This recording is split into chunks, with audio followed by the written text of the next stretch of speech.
Данышпан Абай атамыз өлеңдерінің бірінде «Адамды сүй, Алланың хикметін сез, не қызық бар бұл өмірде, одан басқа» деп толғаған. Байқасақ, заңғар ойшыл атап отырған бұл екі түсініктің арасында тығыз байланыс бар.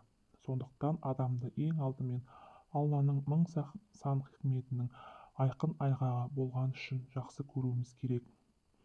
Кемеңгер атамыздың өлеңіндегі махаббатпен жаратқан адамзатты деген жолдар адам баласын тұла бойы хикметке толы дегенді білдірмей ме?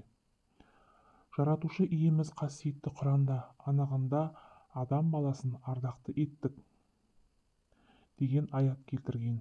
Исра сүресі 70 аят. Ендеше ұлы Алла Тағала осыншалықты әспеттеп жаратқан адамды сүюдің өзі даналықтың бір белгісіндей. Адамнан өзге жаратылыстарда Алланың хикметтері өте мол. Мәселен, кіп-кішкентай құмырсқадан бастап алып галактикаларға дейінгі жаратылыстарға бір сәт ой жүгіртіп көрейікші. Осыншалықты алып сарайдағы барша тіршілік иелері бір кісінің баласындай ұйымдасқан, ымыраласқан түрде өз міндеттерін атқаруда.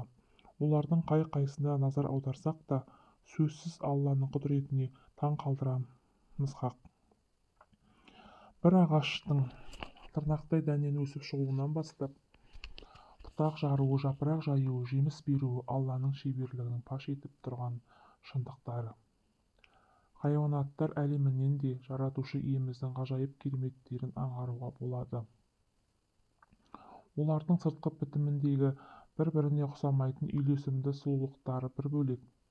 Әрқайсысының күнделікті қажеттіліктері қорегі қандай шеберлікпен жеткізіліп отыр. Сондай-ақ қасқыр секілді жыртқыш аңдар болмағанда жер бетін әлсіз аурушаң малдардың өлексесі қаптап кетер еді. Осындай табиғи тазалықтарды жаратқан кім? Тіршіліктегі міне осылар секілді теңдессіз жүйеге бағынып тұрған ұлы үйлесімді Алланың хикметі дейміз.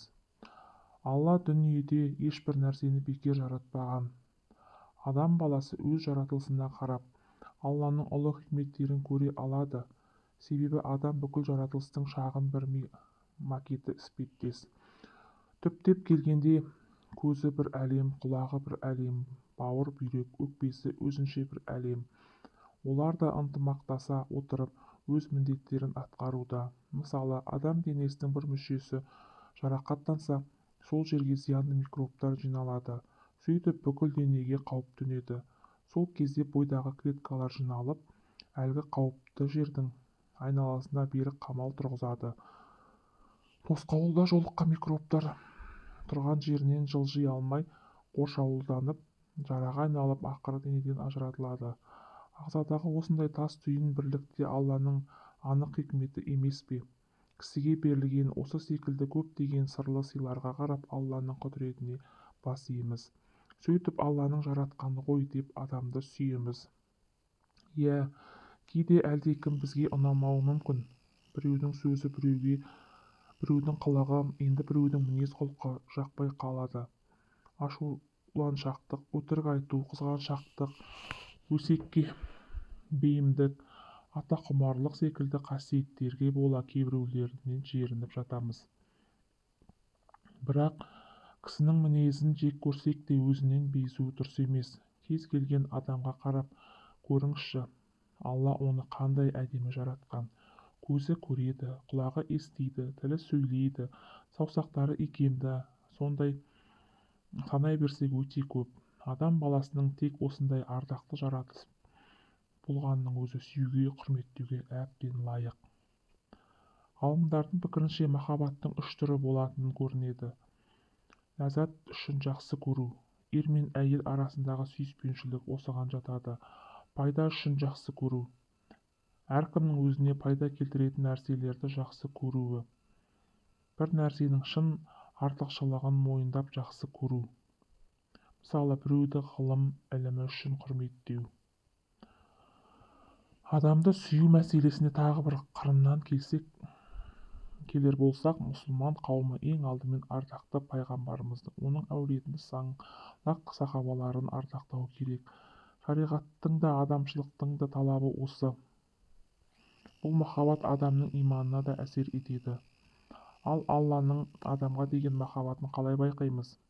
Ғұламалар адамға берілген материалдық және рухани игіліктер Алланың ол пендеге деген махаббатының көрінісі екенін айтады. Олардың көшбасында әрине иман тұрады. Одан кейін Алла тағаланың ол адамды күнәлары үшін бірден жазаламай кешіріммен қарауы, тәубелерді қабыл етуі, өзі жақсы көретін және разы болатын істерге құлынның бет бұруына жәрдем беруі, 12 мүшесін сау ету тағы басқа келеді. Бұлардың бәрі көзіміз күнде көріп, сезіп, біліп жүрген үйреншікті дүниелер болғандықтан қалыпты нәрсе ретінде қабылдауға бойымыз дағдыланған. Алайда бұлардың өзі түсінген жанға екі дүниелік дәріс беріп тұрған мол хикметтер. Ендеше айналамызға жай көзбен емес, ғибрат көзімен қарауға көшетін кез келген секілді, Абай атамыз айтқандай, жақсылық көрсек ғибратты, оны бойға жинай білгеніміз жөн.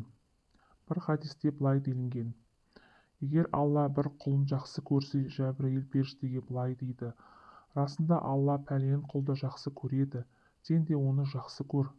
Сонда ол құлды Жәбірейіл періште де жақсы көреді. Сосын өзге періштелерге былай деп жар салады: Алла пәлен құлды жақсы көрді, сендер де сол адамды жақсы көріңдер. Сөйтіп бүкіл періштелер сол құлды жақсы көреді. Бұхари, Муслим. Бірақ Алла адамды соншалықты хикмет пен нығметке, өзінің шексіз махаббатына жайдан-жай бөлемеген. Алла тағала бізге жаудыратын осыншалықты мол мейірімнің ақысын сұраса не істер едік? Оны қалай өтер едік? Әрине, біздің барымыз да нарымыз да Алладан болған соң, соған төлер ештеңеміз жоқ. Ал енді осының шүкіршілігі ретінде Аллаға бас иіп құлшылық етудің қаншалықты маңызды екенін өзіңіз топшылай беріңіз. Қасиетті Құран кәрімде жындар мен адамзатты тек қана маған құлшылық етсін деп жараттым делініп, жаратылыс мақсаты білдірілген. Иә, Алланың хикметтерін сезген жан құлшылығын да махаббатпен атқарады. Адамның Алла алдындағы бағасы ең алдымен иманына байланысты. Себебі иманды жан өз жаратылысына қарап, құдіретті Алла тағаланың көркем есімдерін байқай алады. Мәселен, адам баласының ешбір кемшіліксіз жаратылғандылығы Алланың сұбхан сипатынан хабар береді. Алланың бұл есімі бүкіл кемшіліктің нұсқан атаулығын пәк деген мағына білдіреді. Ал дүниеге келуі Алланың халық жаратушы деген сипатын еске салады. Сондай-ақ адамның тәніндегі сан алуан ағзалары мен рухани мыңдаған сезімдері Алланың қадір барлық нәрсеге құдіреті жетуші деген сипатын айғақтайды. Жер бетінде барша адамның әр күнгі несібесін уақытылы қамтамасыз етіп тұруы жасаған иеміздің рызық беруші деген есімінің өмірдегі бір дәлелі. Адамды былай қойғанда, жердегі, көктегі, теңіздегі 18 мың ғаламның рызық несібесі жайлы ойлап көріп пе едіңіз? Мұның бәрі де Алланың ұлылығының алдында бас июге тұратын айқын белгілер емес пе? Абай атамыздың Алланың хикметін сез деп жырлауының бір себебі осында. Сол сияқты адам бойынан Алланың әділ, әділетті, рахим, жауад, жомарт деген есімдерін көре аламыз. Қысқасы, адам жаратылысы тұтастай тұнып тұрған хикмет, оқылып бітпеген кітап сыры, ашылып болмаған сандық. Ойланған адам осы ғажап кітаптың ойы түсінікті болып, сондықтан сыры ашыла түседі. Ал өзі туралы да, айналамыздағы өзге жаратылыстар туралы да ойланбаған кісі үшін өмірдің мәні түкке тұрғысыз. Мәселен, сәулет өнерінен ешбір хабары жоқ адамға ғажайып сарайдың сызбасын көрсеткен сең ол ондағы айқы-шұйқы сызықтардан ештеңе түсіне алмайды. Ал көре білгенге ол керемет өнер туындысы секілді бойында иманы бар адам өзінің және барша жаратылыстың астарындағы даналықтарды кітап жазуын оқығандай айқын оқи алады. Абай атамыздың «Адамды сүй, Алланың хикметін сез, не қызық бар бұл өмірде, одан басқа» деген даналығында кем дегенде осындай астар жатқаны анық.